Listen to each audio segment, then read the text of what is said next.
Welcome back to the 411 Podcasting Network. I am your host, Larry Csonka, and this is episode 4 of the 411 on Wrestling podcast. I teased the other day that I was going to have a special guest tonight, and I do. My longtime podcasting partner, Stephen Cook Jr. III. Steve, how are you? Oh, hey. And you know what, Larry Csonka, since it's episode 4, it's only fitting. As we all know, us nerds, us geeks, us ne'er-do-wells, we all know that episode 4 of Star Wars was A New Hope. There you go. And here I am, the New Hope. Hey, we print some T-shirts, man. Let's sell them. Fantastic. That's right. But yeah, it's good to have you back. We haven't got the podcast in a very long time, so this will be fun. Yes, it will. It'll be a good time, a great memory. And I gotta be honest with you, Larry. And you mentioned we could talk about this a little bit, and I know for me it was a tough situation a couple months back. I was worried about you, man. We all follow Larry Csonka on the Twitter machine. We all see the updates, and I was pretty scared there for a little bit because I didn't know what the heck was going on with you. It was a hairy situation. And I did all I could to fill in for you on the website. You know, I tried to fill in for you on the 411 with the various recaps and whatnot. But man, are we ever so lucky to have you back? That's a shoot right there, brother. I'm shooting because everybody who knows 411, who knows the site, we all know it ain't the same without you, man. And I'm just glad that you're back at it and you're kicking ass, you're taking names, because I just can't imagine this whole place without you kicking it, man. Well, thanks, dude. Trust me, I am extremely glad to be back. I was pretty much scared too most of the time, so not gonna lie. Yeah. It was a long, little over 6 weeks there, and I'm glad to be home. But things are going good now. I mean, I can get around the house. I mean, I'm like the second sexiest Professor Xavier. I'll give Patrick Stewart number 1, but I think I could take James McAvoy. Even 98 years old, Patrick Stewart's a sexy man. I know. But yeah, I mean, no, I can get around the house and everything, and it's healed up well. I got my staples out Monday, all right. And within the next 10 days or so, I'm going to have my first fitting for my socket for my prosthetic, and then 2 to 3 weeks after that, I should get the prosthetic, which means by about mid-April, I should be mobile, like on my feet again. All right. That's good to hear. It's a really scary situation for us. I mean, speaking for myself as a longtime friend, a longtime fan, and for everybody else out there, we're all worrying about you, man. It was tough, but we're also happy you're back. We're also happy you're back yapping with the good folk, like we're doing tonight. Just kicking butt, talking some shop like the good old days. That's right. And we're going to talk about some different stuff here in the wrestling world heading into WrestleMania weekend. And first up, Steve Cook, we got Kurt Angle was going to have his retirement match at Mania. They've announced this about under 30 days to the show, and he has no opponent as of tonight when we're recording this on Sunday night. And I know you penned a column looking at possible Kurt Angle opponents. So first of all, what do you think about Kurt retiring, and just general thoughts on who we might see? I mean, it's not a surprise that Kurt Angle's retiring to begin with, because he's been a part-timer since he came back. And I remember back in the day, this is towards the beginning of when we started doing things, back when Kurt Angle first moved on from WWE and went to TNA. Do you remember the article that we published on 411 from this guy who was convinced that Kurt Angle was going to die in TNA? Remember that? Yeah. He was convinced the man was going to die in that TNA ring, for God's sakes. That did not happen. Kurt Angle had a damn good run in TNA. I think that you and I were only two people that saw it, for the most part. But he did some good stuff there. And he eventually got back in the good graces of the McMahon family, and he was the general manager. And he's been a part-timer for a while. It's not a surprise that he's retiring. I just think that you're going to announce this 28 days out from WrestleMania. I know Pittsburgh. It's Pittsburgh, so there's a special moment there for that. But I still think that you could have done something to build up the guy more than having Ramley show up in Pittsburgh. Like, hey guys, peace out. I'm gonna retire a few weeks. I'll announce some power next week. Yeah, cool. Hey, remember back when Ric Flair had his retirement match, his first one with Shawn Michaels? Yeah. Was that Rick's first retirement? I think it was. Did he have any before that one? I'm trying to remember. I can't remember. Because I know, I mean, Rick he wasn't like Terry Funk, who had like 15 retirements. I think Terry Funk still had got a couple more retirements in front of him. But yeah, I remember when Rick had his big retirement, they made a big deal out of it. They made this whole gimmick up where if Ric Flair loses, he has to retire. And they worked this thing for a few months. And even though that wasn't even perfect either, but it still meant something at WrestleMania when Shawn Michaels beat the man and put him in the retirement. Here it's just like, yeah, hey guys, I'm retiring, and yeah, there you go, cool. Wow. Yeah, if you like after last year's WrestleMania, he did really good in the mixed tag match, and I was like, that and was then yeah, and then he did some part-time stuff, and I was like, if they're going to use Kurt 4 or 5 times a year and get a match out of him, I could see him going a couple years. But as 2018 went on, it's just, I mean, obviously the man is willing. You can see he wants to work. He wants to work. Yeah. But yeah, the body is just falling apart from, I mean, obviously not just a pro wrestling career and the years of substance abuse, but the fact that how many years was he training to be an elite Olympian, just breaking his own body down and everything. Mm-hmm. So unfortunately, it's a shame that I think it's kind of being forced now, because I think, like I said, he could have done a couple years of doing, 3, 4, 5 big matches a year, but it's just, yeah, it's not in the cards now. And I am kind of upset that they're not making a bigger deal out of it. I mean, yeah, people are to go, well, he's not Ric Flair. Well, yeah, I mean, nobody else is Ric Flair, but he's still Kurt fucking Angle, which is really good. And like you said, I mean, a lot of people want to, shit and laugh in the LOL TNA thing, but he had a great fucking TNA run. He really did. If you ask a lot of people inside the wrestling business, I mean, I don't think that Kurt Angle is that far off from Ric Flair. Not that far off. No, but you're always going to have people, because you have the generational fans, and like, I'm technically part of one of those. Like, I love Ric Flair and everything, but people are still, there's going to be some people that are never going to be close to Ric Flair to some people. Yeah. No matter how good Kurt is. And I'm the same guy who's saying that I'm the guy who's putting the whole talking point out there that the 2 greatest wrestlers of all time are going to be Ric Flair and Charlotte Flair. That's been my talking point for a while. It's going to be a Flair family, I'm telling you. Well, if WWE has anything to say about it, you're probably going to be right. But I'm higher in Charlotte than a lot of the internet fans are, so I don't know. But speaking of the road to WrestleMania, Kurt he's going to name his opponent, I guess, here soon, and we're going to find out. But Kofi Kingston, he is not having the best road to WrestleMania. He's having resistance from Vince McMahon.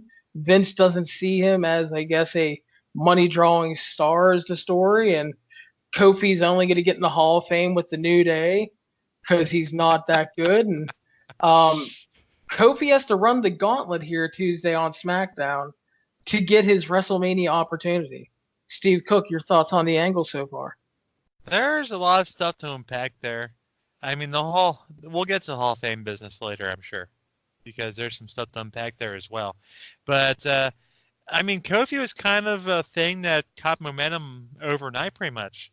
He got inserted into the Elimination Chamber match because Mustafa Ali couldn't go. And, man, did people in Houston want Kofi win title. They really did. It was something else. He had a great performance in that match. I give him all credit in the world. And it didn't quite happen for him there. And it seemed like they were going to put him in the match at Fastlane, which they shouldn't have done that anyway.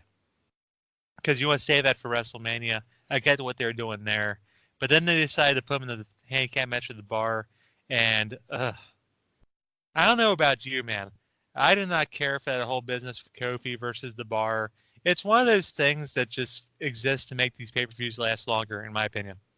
It's just kind of dead air for me. Yeah, I won't argue with that at all. It was brutal. It was brutal. And made Kofi... I mean, like earlier in the show, like in the kickoff show, they have somebody tell Kofi go over McMahon family dressing room or whatever. And then Xavier and Biggie walk by. Kofi's been sitting out there for like an hour. He's just been sitting there, I guess, waiting. And they just finally barge in, which whatever. But then later on, like a couple segments later, you see Caleb Braxton smart enough to knock on the door. Yeah. She's knocking on the door trying to talk Shane McMahon. Why didn't Kofi think to knock on the damn door? Huh? I guess he was scared of Vince. He's just going to stand there and wait for somebody to open the door and say, hey, Caleb Braxton smarting Kofi Kingston. That's what I got to say about that. And, so Kofi, he looked like the biggest freaking idiot on that show. Looked like an idiot, looked like a loser. But like I said in my recap of the show, it was in Cleveland, so the Cleveland fans probably identified with it. Idiots, losers, that's Cleveland, right? You're not going to argue with that. I know you want to argue with that. No, I will not. No, definitely. You will not. We're the two last Browns haters online, I think, Larry. Oh, yeah. I think we're the last ones left. I think everybody else has jumped on the Browns bandwagon since they got Odell Beckham. Oh, I don't know. That's a whole other podcast, I'm sure. But eventually we get to this business with Kofi, and they do the promo on Tuesday. It's pretty good. And they set up this gauntlet match. And Larry, I have an article on this coming up. I've already posted in the system. It'll probably go up Monday or Tuesday for 4-1. And, man, you look at the guys in this gauntlet. You got Randy Orton, a future Hall of Famer, no doubt. Samoa Joe, baddest man on the planet.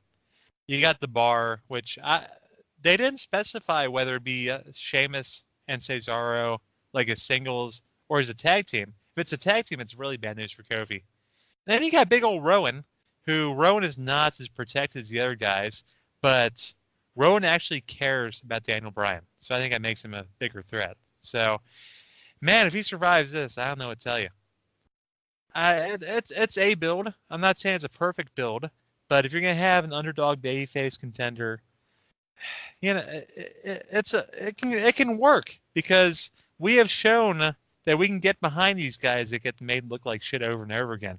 Daniel Bryan can tell you all about that himself from personal situation. He knows about it. This is true. I will say the one thing that I do like, and a lot of people seem to downplay this, is the fact that they realized Kofi got hot and they're actually running with it. I mean, how many times do we see someone get hot and a promotion just they don't see it for some reason? And Braun Strowman. Yeah, and then for whatever reason, you're sitting there. It's like, why are you sitting there with your thumb up your ass and not doing something with the guy when he's clearly over? And like, not everybody is always 100% ready. Like you brought up Braun, but Braun was insanely over for a really long time, and now feels really cooled off. And now he's not even on the pay-per-view events, and then we don't really mind. Yeah. So, but I will say I'm glad that they at least went with Kofi and realized what was going on. So, do you think Kofi has a chance if he's getting the title match? Do you think he is actually going to win at Mania? I think he wins. I think he beats the new Daniel Bryan. I really do. And I think the new Daniel Bryan, we've heard the speculation on whether Daniel Bryan has creative control, has a say, certainly has a say over his character. He's apparently has a say over some of the guys he gets to work with, like possibly Mustafa Ali and things like that. If Bryan has any kind of say, I think he would have Kofi win. Yeah, I mean, I think that Kofi would be an amazing story to win. And just, I don't think a lot of people expect it. I think a lot of people hope. But, it's that it goes back to WWE booking. Will they actually pull the trigger? And if he's getting the match, I mean, I kind of hope so. Even if it's a short transitional reign. Yeah. Just for the fact that, because how many times do we talk about guys that were never world champion in one of the bigger companies?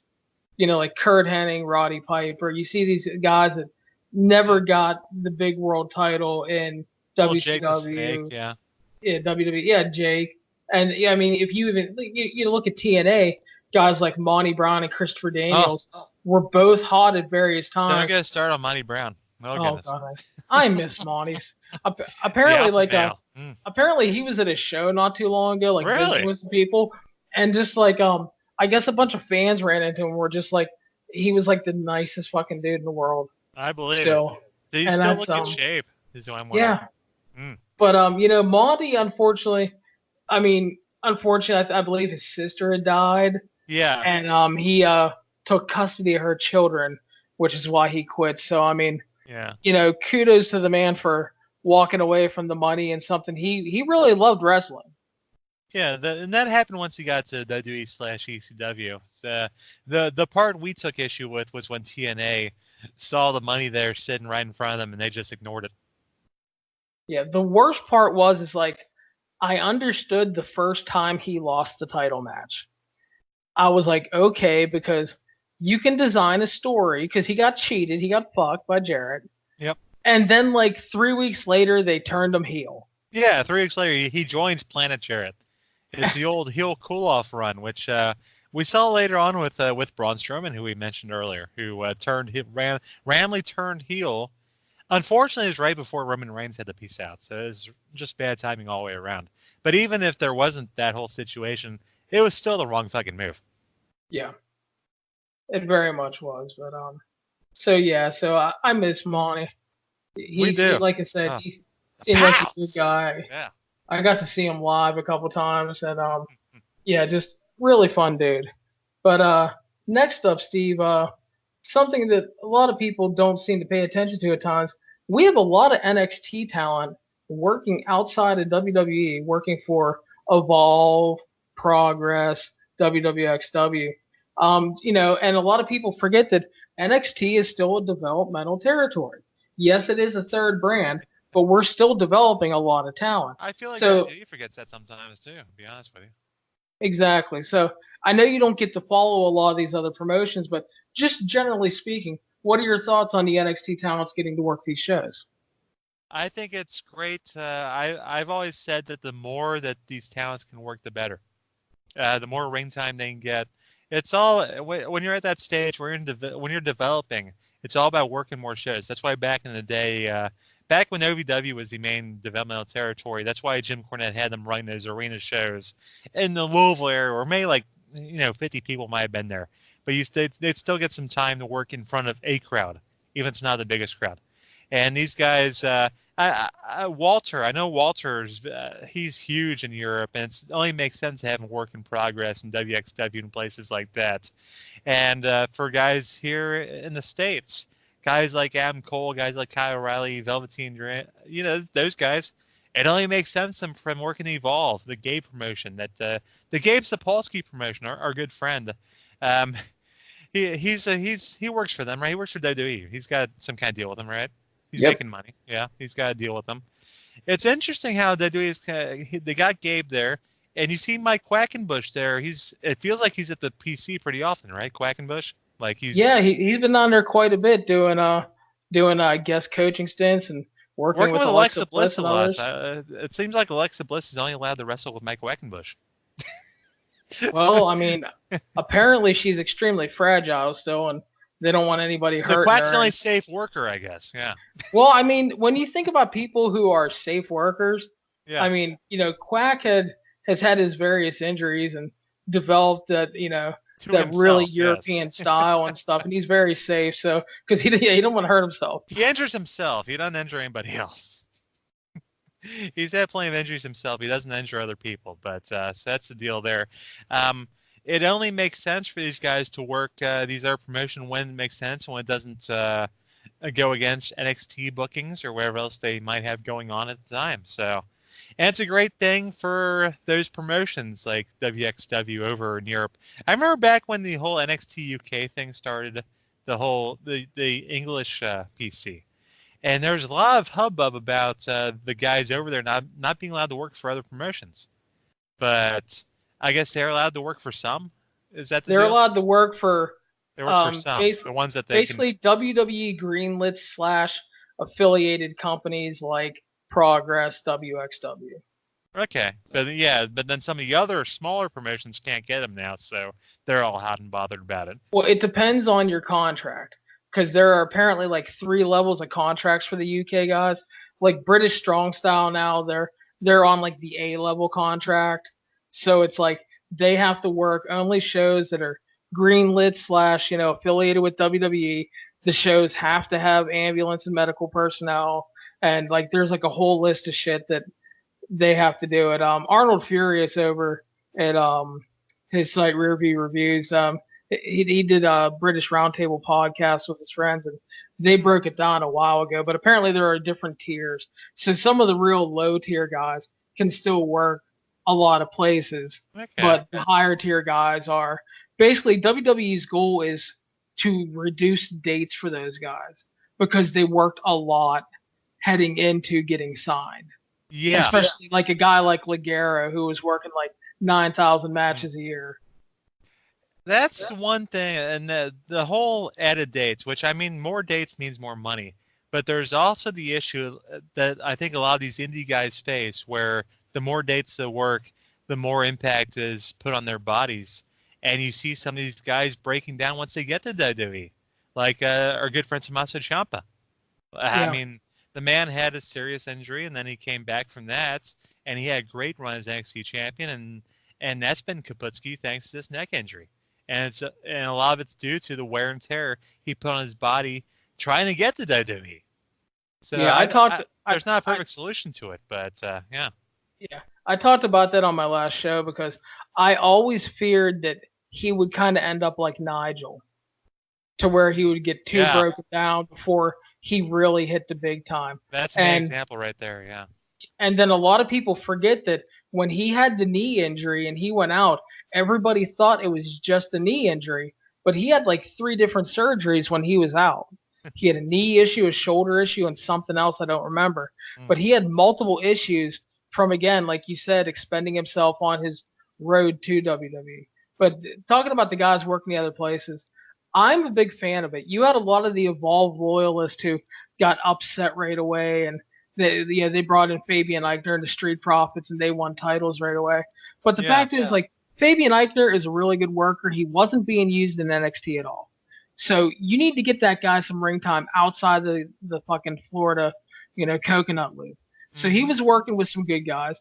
The Street Profits actually really grew in their short time. It looks like they just wrote them out on the last show because they won a 6-man, and then after the match, the new faction, the Unwanted, which is Shane Strickland, Eddie Kingston, Joe Gacy, and Colby Carino, beat Montez Ford down, and then they did the broken group of talent right there. a group of varying talent right there. Yeah. But they did a broken arm spot for Montez Ford, so I think that might have been their write-up. But is he gonna sell on NXT TV? Or next time he shows up, he's gonna have the old Cowboy Bob Orton gimmick? Probably not. So. Yeah, that would be good. He should sell it. But like Velveteen Dream worked this weekend. He wrestled Orange Cassidy and then wrestled in the 6-man. That motherfucker walked out there, dude. I mean, you want to joke about the Road Warrior pop and everything? Velveteen Dream, dude, walks out. Oh. And, I mean, they were sold out at Boom. I can imagine. Yeah, the Laboom New York crowd is always a really good crowd, but they went fucking nuts for him. And they were singing his entrance music. And Dream is an over motherfucker. He is. Yeah. So, but even Dream, because he had limited indie experience before getting signed. So even the fact that he's working a lot of really good guys in NXT because he's got to face higher level guys. But even the fact that he's getting to work some extra shows is nothing but good for him. Plus, when you have these talents working the shows, it's helped Evolve's ticket sales. It's helped Progress's ticket sales, helped WXW's ticket sales. So again, it's good for these promotions. And I know that the big story everybody talks about is WWE's just biding their time so they can crush these companies. I don't think it matters whether they crush companies or not, quite honestly. Well, I don't think that affects their bottom line either way. Well, no, it doesn't. But the thing is, WWE has apparently, according to reports, has agreements with like Progress and WXW and other places that like they have an option that they can buy the promotion at some point, and then like their video library and shit. So I could eventually see it down the line. But WXW is quite the tape library. Yeah, they had a lot of shows there over years. Yeah. Long But the range thing career. is, right now, I mean, I don't see, because like this is like the Triple H territory thing. He is a big believer in trying to, get the territories back in a way. And I Sure. think that's how he sees it. Because that was the thing, you had the territories, and then guys could work at a place. If they got stale, if they stopped getting over, or the booker changed, they could just move on to somewhere Move else. on. Yeah. That's why, like on NXT UK, I like occasionally when random NXT talents pop up. Because if they're not being used regularly on TV, why not get them on the network and get them some ring time? I don't see a negative in this. If you're not using Deonna Purrazzo on TV, she had a match with Toni Storm a while back. Stuff like that. I mean, I think these are good things. And I mean, yeah, Evolve isn't technically what Evolve used to be. But the thing is, it keeps changing anyway. Gabe has had to constantly reinvent the company because of guys coming in and guys leaving. And, style wise, it's changed. And it's just what happens. It's the indie wrestling business. It's The promotion is named Evolve, and it's had to evolve, and that's exactly what it's done. But that's Good on them. And that's exactly what ROH has had to do over the years. Every time they start building up, and you get all these guys, in recent Time to move years, on. Yeah. look at the guys they lost: Adam Cole, Kyle O'Reilly, Bobby Fish, Keith Lee, the War Raiders. I mean, giant list of people. I mean, these were mostly top of the card talents, former world champions. Yep. I mean, Elgin left for New Japan. Yeah. Got pissed with the company, but I mean, you have all these guys that leave, so they've constantly had to reinvent their roster too. And I think they've done a good job right now because they brought in like PCO and Brody King. They're using some more of the New Japan guys like Juice Robinson. They signed Mark Haskins, Bandito. They have Rush now, Roosh, and Roosh. yeah. So it's they're doing what they have to do, and they had to, because when you lose access to Cody and the Young Bucks, who were a big part of the growing attendance and numbers, Yep. you have to bring in fresh talent. So yeah, I mean, kudos to WWE for letting some of the talents do that stuff. And speaking of that, actually, Kyle O'Reilly is going to be working I believe it's the April 4th Evolve event, challenging for the Evolve title. So Kyle O'Reilly is returning to Evolve now. That's good. And speaking of ROH real quick, and I wanted to tell you, earlier when you were talking about guys who were broken down on the indies, I just wanted to mention a guy in ROH who I had seen recently, Dalton Castle. Oh my God. What? That poor man. I saw clips of him working against, I think it's Will Ospreay possibly. I think he had a match with Ospreay somewhere in like New Japan or something. And that poor man just looked in such horrible shape. Not like, not cosmetically. He just looked like he had a tough time getting around, the poor guy. He is, and a lot of people aren't talking about it. But the thing is, when he went down with those injuries, I think it's a case of coming back too soon. He came back wearing the leg brace and the back brace. He's still wearing the back brace. Yeah. And he doesn't look like himself. He doesn't have his core strength is shot to shit. He doesn't have the same power on the suplexes.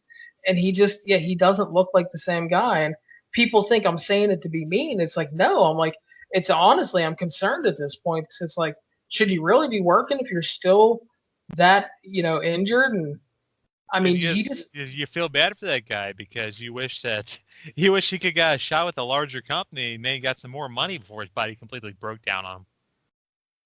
Exactly.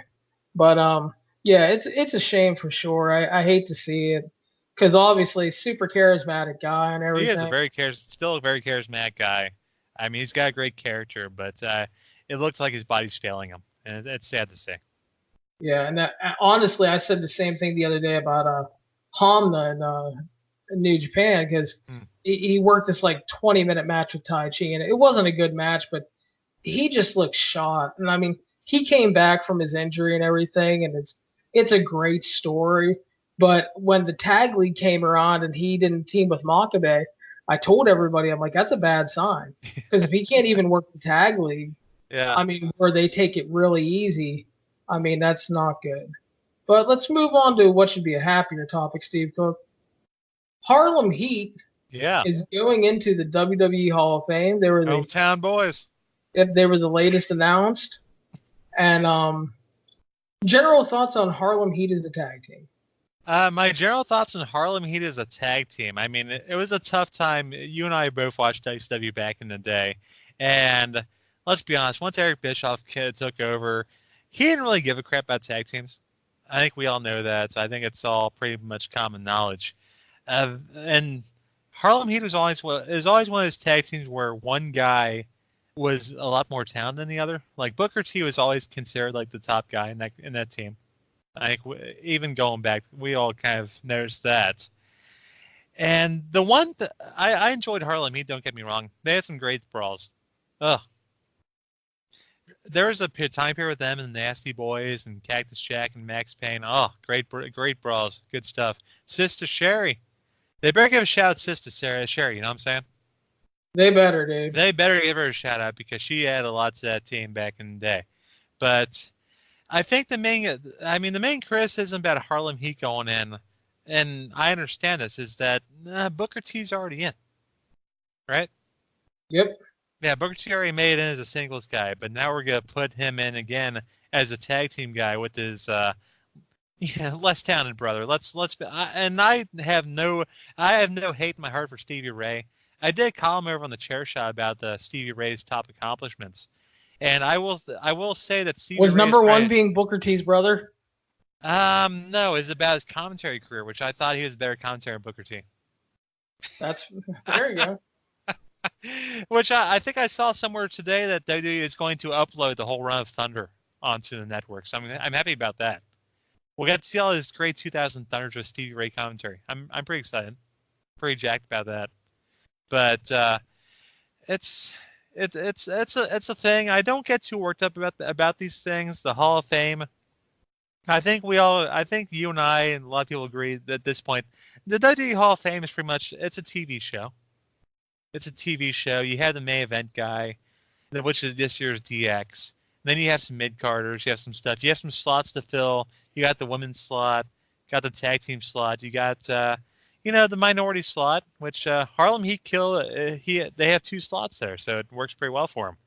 And they're also hometown guys from Harlem, New York. They're not, but don't tell Vince that. Don't mention it to Vince. Vince probably thinks they are from Harlem, actually. Oh, yeah, exactly. That's what I figure. I figure that Vince thinks they're from Harlem, and Booker T's not going to say anything about it. He's going to be a 2-time Hall of Famer. Pretty much, yeah. Booker T's going to have the 2 Hall of Fame rings. He's going to have Paul Bosch's old ring. He's going to have so much bling on that hand. Good Lord. Well, that'll be good when he throws up the 5-time world champion thing. He'll look like he's one of the Patriots or some shit, He is Tom frickin' Brady is what he is, Booker T. I'm not hating on Booker T at all for being a 2-time Hall of Famer. I'm not sure he would have made it there past some other people, but, it is what it is. I used to say it a lot. Remember that? You did. Yeah. So what do we got? We got DX, the Honky Tonk Man, Torrie Wilson, and Harlem Heat. Torrie Wilson. That's quite the collection of talent. Much like the that faction you're talking about in Evolve, it's quite the collection of talent. Varying levels of talent. And Torrie Wilson, there's another one right there. How do you feel about Torrie going in? Do you have an opinion on that? I mean, I generally try not to make a big deal about the WWE Hall of Fame because to me it doesn't really mean anything. It's whoever Vince wants in that year. Yeah. And I mean, Torrie Wilson, with all due respect, I don't mean to sound crude, she is a beautiful woman and a hot piece of ass, and I'm sure Vince was like, "Oh yeah," There you have it. She's still dating. She's not dating A-Rod, but maybe Vince still thinks she is. I don't know. I mean, she's still gorgeous and in great shape and everything, and I mean, more power to her. Again, like my only thing is like, it doesn't mean anything to me. But you can tell with a lot of these people, it means a lot to them. It does. And I think that that's great. And if it means a lot to them, then that's all that matters. And, like you said, it's a TV show. Yeah. It's content for WrestleMania weekend. They sell, whatever the building holds, 12,000 tickets. They make some money.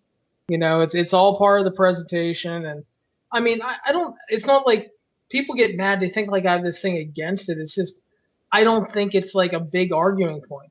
Like I told you when we were talking before, the other day, I'm glad China's going in just so I can stop fucking hearing people bitching about China going in. But then China's got to be a 2-time Hall of Famer now. That's going to be the whole thing now. They're going to say, oh, she needs to be in for an individual career. Let me ask you a question, Larry. Let me ask you a question right here. When was the last time you watched the full Hall of Fame induction ceremony?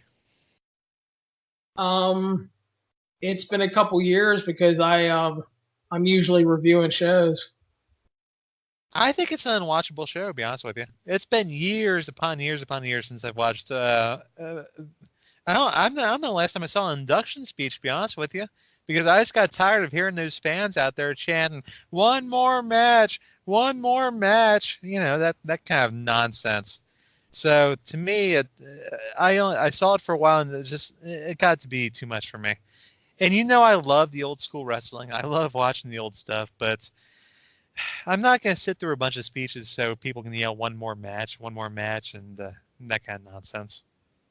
Yeah, I tend to go back, like, people, like, if I see, like, online or in the comments of the review, if people, like, really put over a speech, I'll go back and, like, watch one, but I cannot tell you the last time I watched a whole ceremony because, like I said, I'm usually reviewing shows and stuff, and because there's like 18,000 shows every WrestleMania weekend now. Yeah, I'll be reviewing the ROH New Japan show the night of the Hall of Fame. So yeah, so we'll see what that has to offer. But you got to watch Jay Lethal and Matt Taven go 60 minutes the other day. Was that better or worse than what you expected there? Yeah, someone asked me because I was dreading Taven winning the title, and they're like, "What would you have preferred, Taven winning the title or watching that 60 minutes?" And I was like, "Well, yeah, and I did not see that show, but I'm just thinking, there's not. I have better things to do with 60 minutes of my life than watch Jay Lethal and Matt Taven. And with all due respect to Jay Lethal, who's a heck of a talent, I don't deny the man has talent. He's a great wrestler. He's got good charisma, but him as a champion just does nothing for me in 2019. I'm sorry, it just doesn't. And I'm not saying Matt Taven would either. I am saying I don't want to watch a damn 60-minute match with those two. Yeah, it was rough in the middle. I'll tell you that. Like it hit right around 30, and all I could think, I'm like, they're gonna fucking go 60. They're working the Broadway. They're doing the dragon matches.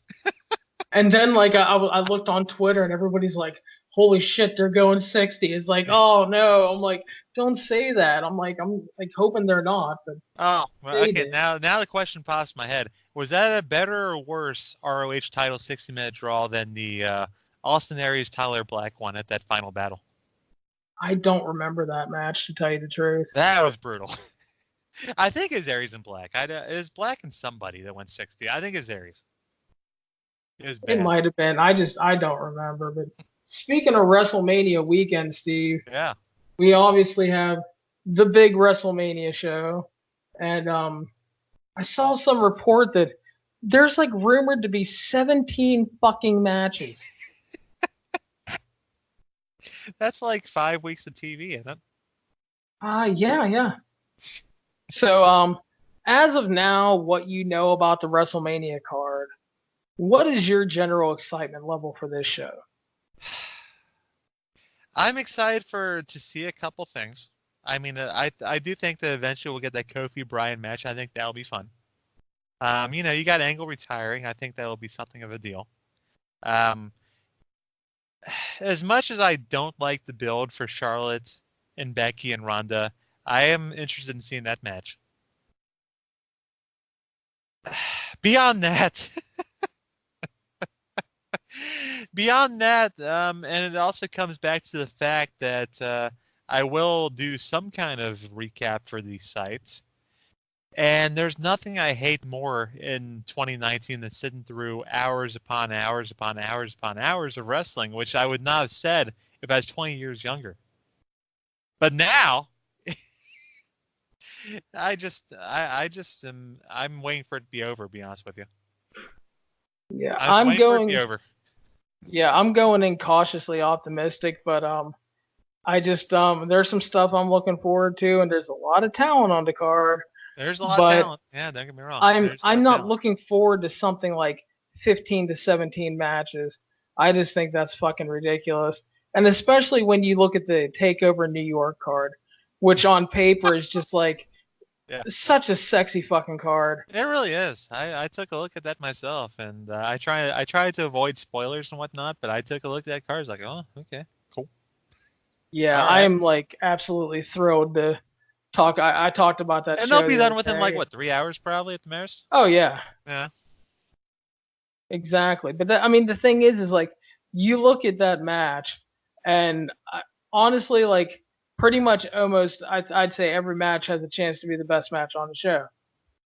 They're all it's like filled with good shit up and down the card, and I am like greatly looking forward to that show.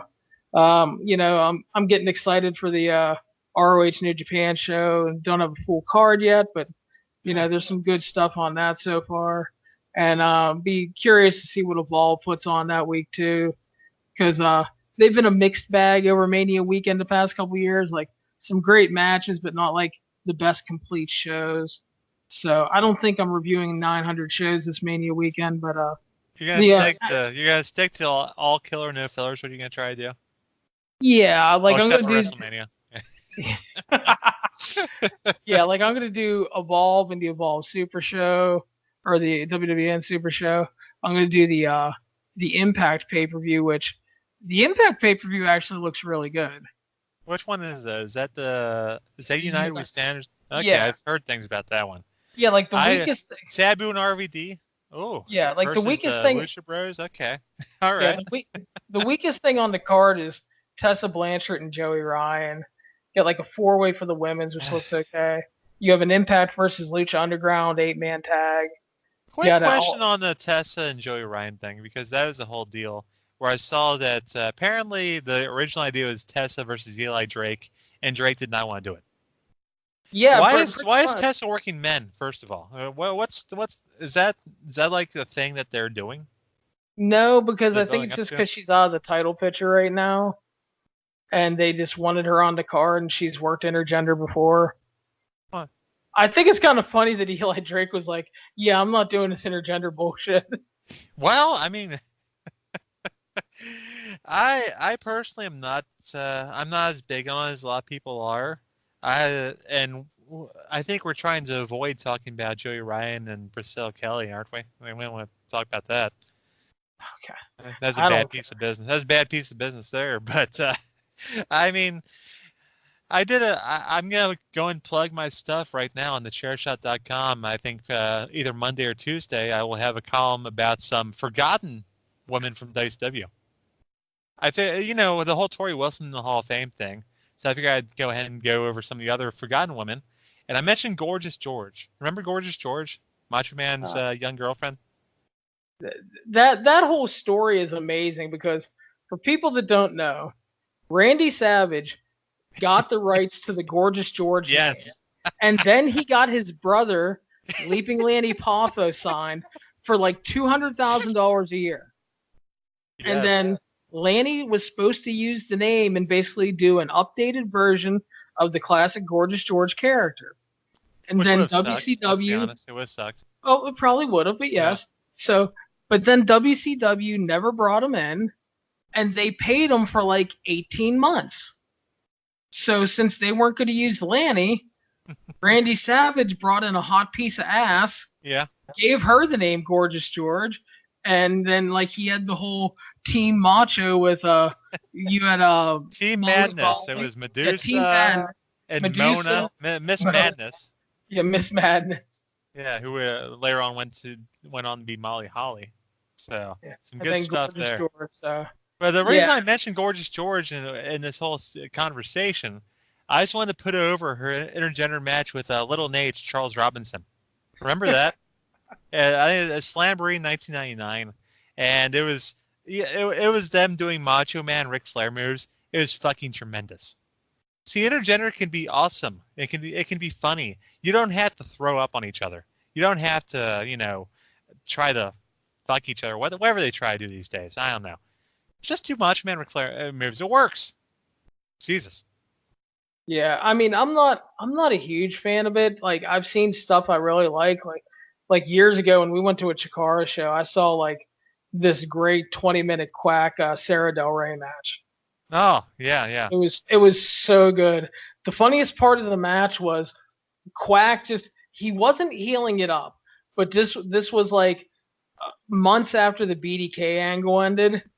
So he's just Yeah. like tying her up in knots, and then she's making the ropes, and then he keeps knocking her hands off the ropes and tying her up. And Hannah, who's just like the greatest little mark at the time, Yeah. yells, "Stop hurting her!" And he yells back, "Do you think I forgot the last year and a half?" Or something like that. So Quack was taking no prisoners. That was a Quack's great legend. weekend because I saw Yes. Quack and Sarah Del Rey on night one, and then night two in Tennessee we saw Sarah Del Rey and Kana, who is Asuka, which was a great match. And Kana kicked her so hard her kick pad flew off, and then she kept kicking her. And now I'm trying to remember. Did Kana go on to become Asuka? Is that? Yeah. Yeah. Okay. All right. I thought so. I was just trying to make sure for a second. So, but yeah, intergender is really weird because it's like sometimes it's just like stupidly over sexualized, and then you have the shit to where I think sometimes the woman wants to prove that they can stand up to the guy, and then you get this really awkward match where the guy looks like he's really beating the shit out of her, like not in a believable pro wrestling way. Like, he looks like he's beating the shit out of her, and that turns a lot of people off. Look like he's shooting. Yeah, we don't need that. But yeah, it's like that's like the only thing on the card I'm not so much looking forward to. I'm fascinated to see RVD and Sabu in 2019. I don't expect them to be any good. No. I still expect any time for Sabu to hit Air Sabu and turn into dust when he hits the guy. I mean, well, we saw Sabu and Botched a couple weeks ago where he went up, he springboarded onto the rope, and then he was just like, no, no, I'm not doing that. It got a little crazy. It got the ropes were a little loose. Like, I'm gonna jump onto the apron and kick the guy there. Yeah. I hope. I can't believe Sabu's still working in 2019. I know. How is that even possible? How many drugs must that man be on? Jesus. Think about RVD too. He's done interviews where he's talked about like he can't get signed by WWE or anybody because he has like concussion issues and an issue with his eye from just taking shots to the head and shit all these years. Yeah. But like we're still going to book him wrestling. Yeah, sure. I mean, I get what they're doing. It's Mania weekend. They're trying to sell tickets, and you have people that are going to see Rob Van Dam and Sabu and go, absolutely, shit, I remember those guys. Damn right.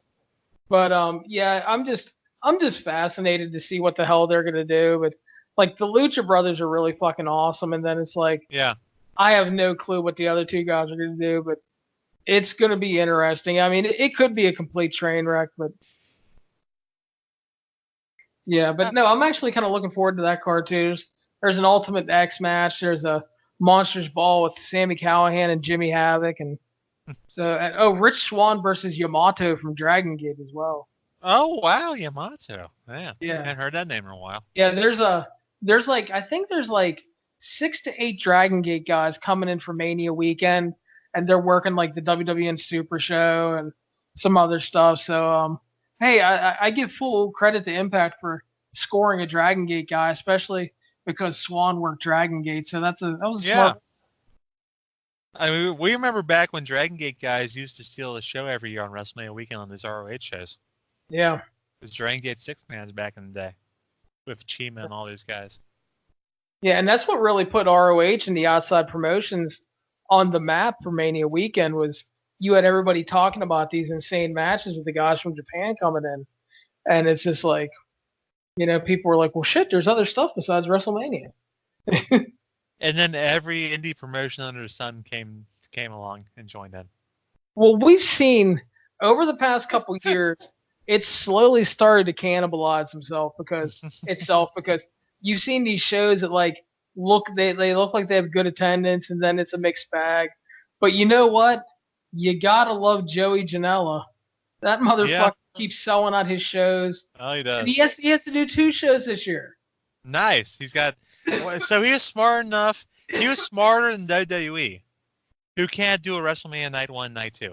He's doing Joey Janela night 1, night 2. Yeah. Oh, he's a smart. Spring break. He should have all the con money. Come on now. Screw Cody and Young Bucks. Give Janela all the money.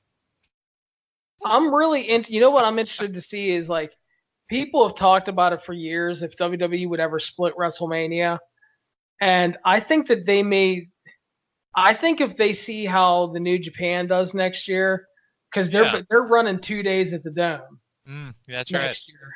So I think if New Japan does really well with that, I mean, I think there's a chance WWE thinks about it. I'm surprised they haven't already figured out, and we could run 2 stadium shows. Yeah, I mean, you would think so. I mean, but yeah, I think there's definitely a chance they consider it because they're making so much bank when they go to these cities.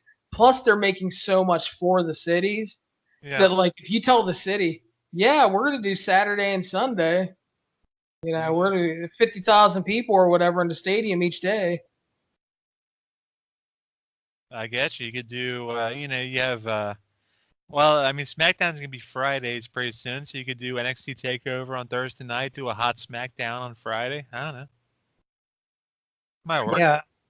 Yeah, it'll be interesting to see how they work the SmackDown because when SmackDown used to be on Thursdays before Mania, they used to tape like 1 or 2 matches and then they would show like live via satellite. Yeah, you'd have the people at Access. Yeah, I remember that.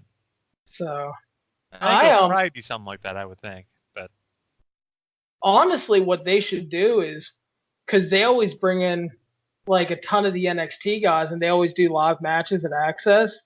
Yeah. I think SmackDown for Mania week should be like all from Access.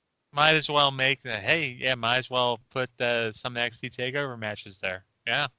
Yeah, but I mean, and not even so much the TakeOver match, but like if, there's so much talent down in NXT.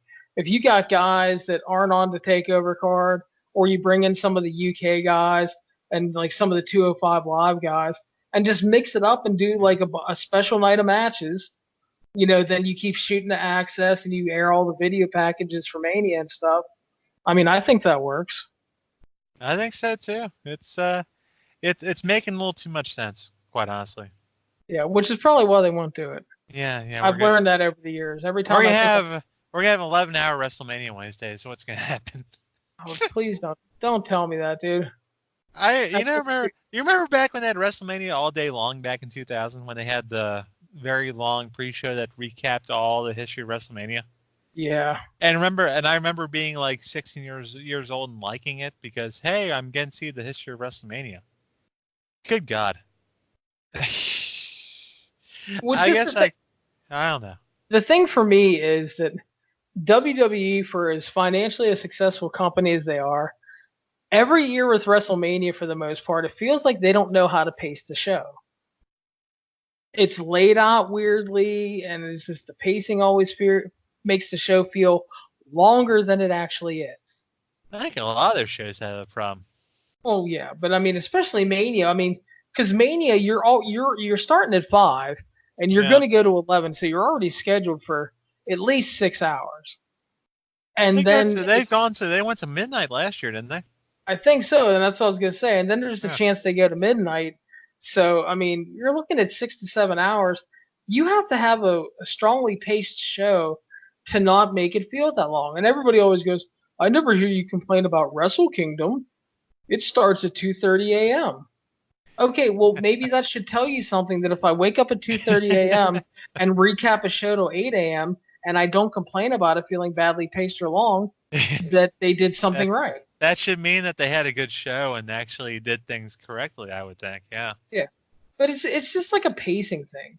And like I like Evolve every once in a while, Gabe, because he was like a Heyman protege, he does a lot of Paul Heymaning to where like last night's show, they did a women's match to open the show, and Priscilla Kelly wins, and then Anthony Henry comes out, and he acts like he's going to beat her down, and then Darby Allin makes the save. And there's your next match. Yeah, and then they go right into the next match. Classic ECW pay-per-view stuff, yeah.